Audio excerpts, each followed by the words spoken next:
Allora, pozzanghera, prato senza pozzanghere, bellissimo. Sara che mangia un bellissimo prato senza pozzanghere, Snupino nella pozzanghera.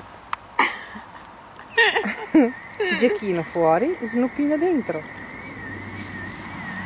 E no, vedi, invece di chiamarlo dovresti farlo scavare come faceva prima.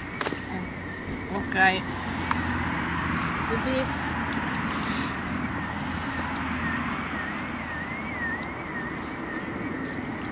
Eccoli che inizia. Perfetto. Guardalo, Gechino col cacchio che ci va. Oh, Snoopy, guarda, Snupito! adesso ma è tutto bagnato anche sotto,